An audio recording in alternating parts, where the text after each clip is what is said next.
আদা রসুন বাটা,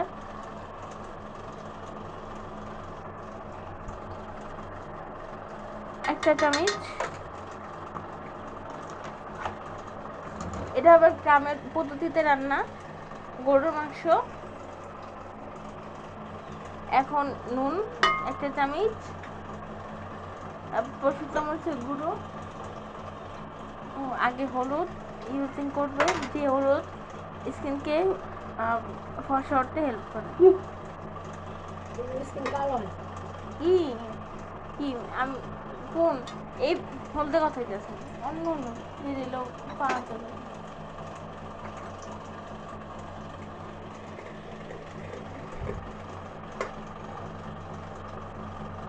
একটু আদা রসুন গুঁড়ো,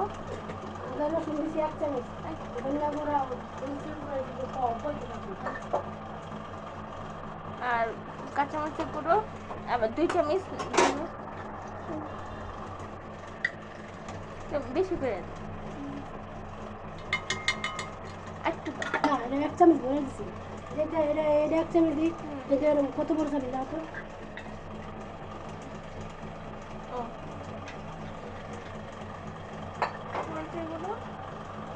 এখন হাত দিয়ে মাখাবে। এটা যদি সরিষা তেল যদি মাখাও গ্রানটা সুন্দর দেখবো। এটা দিবে, হাত দিয়ে মাখা রান্না খুবই ভালো লাগে। একটু সর্ষে তেল দিলে গ্রানটা অনেক অনেক অনেক সুন্দর আসবে। ওই রান্না পুরো বাড়ি ছড়া যাবে।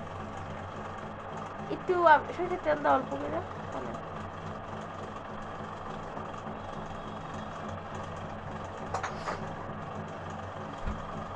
এটা বেরেস্তা হচ্ছে গরুর মাংসের জন্য।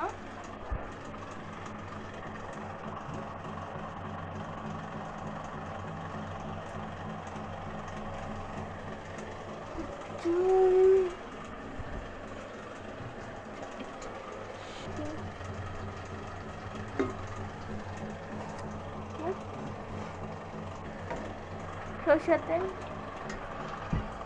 সরো।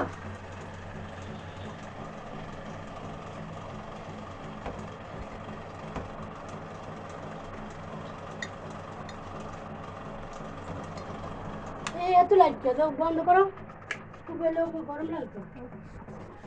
আজকে এলো গরমটা খুবই খুবই বেশি পড়ছে, কালকে থেকে অনেক বেশি।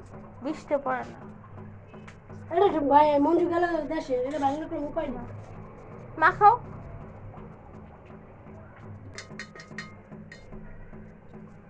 আমি তো রুটি বের করতে পারি। এখন এটা সুন্দর করে মাখানো হবে বেরেস্তা দিয়ে, খুবই সুন্দর একটা গ্রান বের হবে। এখন কি সবজি বোন কপালে এই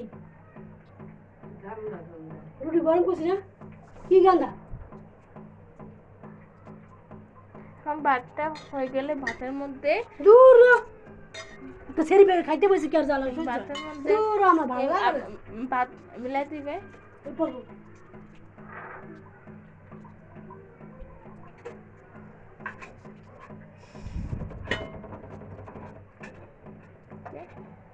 গ্রাম্য পদ্ধতিতে রান্না করা হবে গরু মাংসটা।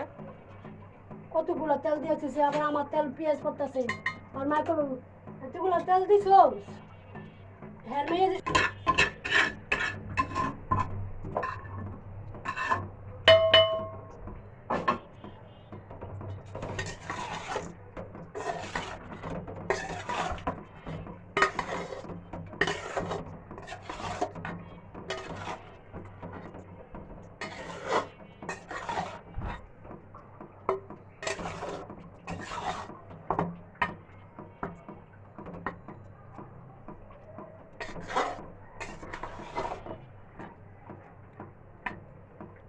বেলা যে চা আছে চা খাওয়া ওই প্যানে চলে যাও।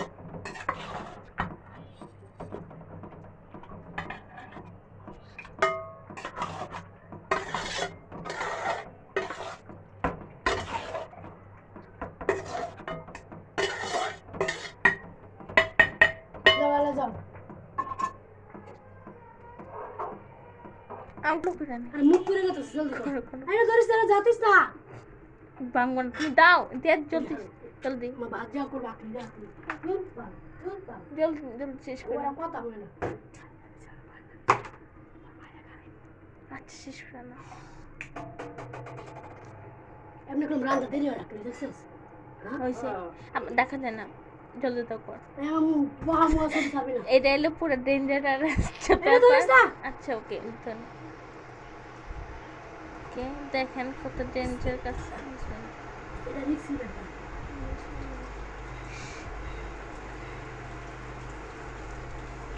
এই উপরে উপরে উড়েছিস কে তুই উপরে উড়েছিস কে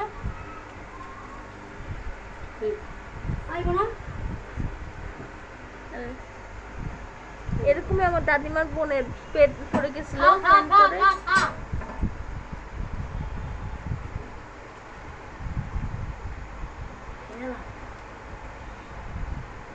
যা যা আমি করে আসি